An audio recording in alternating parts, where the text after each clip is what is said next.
We just finished up episode 7 of House of the Dragon. How are you feeling, my friend? Oh, man, there was an enormous change.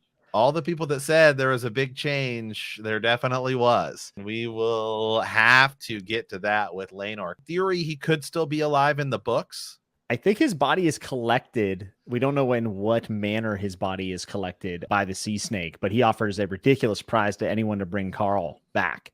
And he never does. It never happened. So, I mean, you could look at this as more information, but to me, it's a change. I would say this is a change. And the shaved head looked good on Leanor. He's out at sea where he wants to be with his boy Carl. I mean, you know, the really interesting thing about that, actually, and we can come back to that towards the end of the episode, more ramifications in A Song of Ice and Fire than it does in like House of the Dragons going forward. Because if that's the case in A Song of Ice and Fire, then that's a huge, I mean, we're talking massive thing that could give you more legitimate ties with the Blackfires if they were to marry into that house and they know what's going on. You know, House Valeryon, they're not really that big in Game of Thrones, and then they're not even in the show at all. I don't even think they're mentioned in the show House Valeryon. We certainly don't see any prominent figures from it. But then in the books, the 5 books, I mean, if there are more sort of Valeryons over there, that's game changer. There's more Valyrian blood over there. Yeah. I mean, this was just a pleasure to watch. The thing I really enjoyed about this ending is the fact that Daemon getting that big inheritance from his dead wife comes to play here because he has wealth to throw around for Leanor, and his time in Pentos pays off because he's saying, hey, I know a place. They'll take care of you. And he ships him over there. So, like, it's just the fact that there was actually some payoff for those moments in this episode, and it kind of adds up and makes sense. I really, really like this episode a lot. Yeah, this was definitely another one of those visually dark episodes, right? That we saw definitely, especially towards like the end of Game of Thrones. Just a very unique episode. The opening was a funeral, and it was filmed in such a way. It's what a funeral feels like.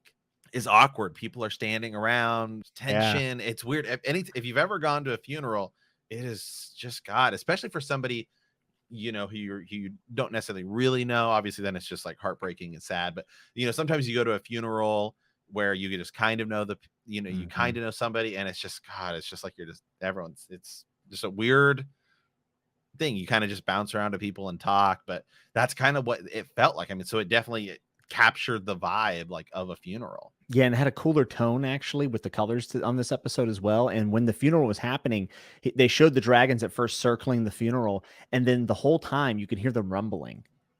And it was like this buildup during the funeral that, like, you know, the dragons are circling, and then towards the end you hear them roar, and it's like things are about to pop off. And then when that escalates into what we end up seeing, obviously Daemon and Rhaenyra in the tent, and then it going in to Aemon One-Eye's story of conquering Vhagar. Vhagar looked so good. That was the best part. That was the best part of the whole episode. I literally just was like, wow, like mouth open almost. For it's a huge deal. I mean, it's a huge deal. In the spectacle of it, it was gorgeous. I thought it was epic. So epic. What and then the scene of him claiming Vhagar too, get tied, and you know, it really was like, I guess, the meat and potatoes of the episode, and the ramifications of it was huge. Everybody sort of realizing what just happened with, I mean, I don't think Alicent really sort of put it in her mind until she had that conversation with Otto Hightower. She's thinking she blew it, and Otto goes, oh, no. Now I know that you're legitimately a player here, right? Yeah. It's like she's earned her keep back with him since being sent off. And who did they kill at the end? I think it was just that other guy in the room. It was the guy that Daemon ran up and twisted his neck. I believe it was. I don't. Oh, right. Yeah, he snapped some guy's neck. He snapped that guy's neck, and they put him in the fire. And yeah. Do you think Daemon knows that he's alive? He has to. Yeah, and that's why Daemon said, I need a death that has a witness. Oh, you're right. And he Yes. said that. So this was all very well planned out. And it actually is, it's good for Rhaenyra, because if Rhaenyra had just done this after saying you're a good and honorable man, it'd be pretty hard to be Team Black at all at that point, even though Alicent obviously came into her own as, in my opinion, an antagonist in this episode. It would be very hard after seeing Rhaenyra and Laenor's scene, which I thought was really good. I really, really liked those two on screen together. This actor for Leanor did a wonderful job. Are we? So, I mean, yeah, is he going to come back? I mean, that's what's the maybe they could mess with this now. I don't think they will. I think that's probably the last time we see him, just because there's so much other stuff. But if they decide to change and expand things, yeah, we could possibly see him again. Yeah, and I thought comment here too by Noel. I thought this too. I said it during the live stream. Yeah, the parallels, right, to Robert Baratheon with Joffrey and Arya and Sansa. Yes. And the Butcher's Boy. It was very, very, very similar. Dude, what about whenever Alicent goes, Kristen Cole, you are sworn to me, and then everyone kind of looks at him like, wait, what do you mean? Like they don't know the deal, and he goes, to protect you, and he knows. He's like, I can't. Right. There's no way. We're both dead. And man, I thought that was a really cool scene. It gives a little bit more of a balance to Crispy Cole. It made me feel differently about him just for a split second, barely a moment, because I still think he's a jerk. But yeah, I thought that whole scene was like peak A Song of Ice and Fire, not just even Game of Thrones, but like peak A Song of Ice and Fire. That just tension with a knife. This is probably my favorite episode. I thought it felt heavy and it felt like a real winner. Out of all the first 7 episodes, this is the one that delivered. I think we slowed down a good bit too, which was nice. And Miguel at the end, he kind of does this when he directs episodes for some reason. He likes that big sharp avalanche towards the end. But with this one, I didn't feel like the timing or the pacing of the end, like last episode, was rushed. I thought it was fine. I think Laenor being on the boat at the end saves it, to be honest with you. If he had just been dead, I think it would have been terrible. Or not terrible as in like bad quality, but like it would have just been too much death week to week. So yeah, I loved it. I love the aesthetic of the episode, it being such a cool tone.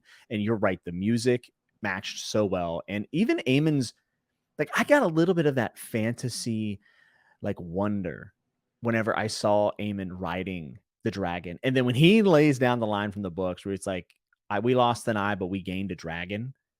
And then Otto putting that over as in like, we just got the biggest dragon in the potential war to come. Like, you have no idea what we've just secured.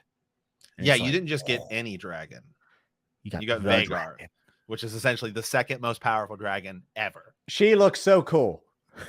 So cool. And they did such a good job of just showing you the sheer scale size of it. And I said this during the episode too, real quick. And I know it's totally different with Vhagar because Vhagar is absolutely enormous. But I feel like we got to give Daenerys and Jon Snow a little credit in that they're raw riding those dragons. They're raw dogging. They don't need a saddle. I mean, hey, they just hop on. Hey, even the Night King, he doesn't need a saddle. Hey, you go with the Dothraki for a little summer. You come back a changed woman. That's all I'm going to say. All right. You go to one Dothraki wedding, you never see a saddle again. Yeah. So yeah, it is definitely, gotta give some credit where some credit is due. What do you think about the scene with Otto and Alicent, where I think she's kind of realizing, hey, it's time to start playing the game. And this was the first time we've ever referred to them as the Greens. The Greens. Yes. I love that. Alicent's an interesting case in this episode because her reaction, I think, is a motherly reaction. Like, I know my mom used to defend me when I was wrong all the time. So I get it. Also, Viserys calling her Emma at the beginning of the episode was brutal. Big deal. But then, like, she goes to Otto. She's just like, I screwed up. And then Otto's like, no, we can play now. We got the nuke. We got the biggest nuke in Vhagar. And for him to kind of be like, now just take care and listen to me. Like, it feels like Otto's in the driver's seat now as he's been like playing from a distance. And it was a really cool piece in that family scene where it shows Otto looking on and Daemon also looking on. And it's like been the outsiders who have been cast out of King's Landing and have come back now. And it's just a really good comparison of kind of like the X factors for each side. So I thought that whole scene is up there with any of the best scenes that I've seen on Westeros TV. Yeah, it's good. It's really good.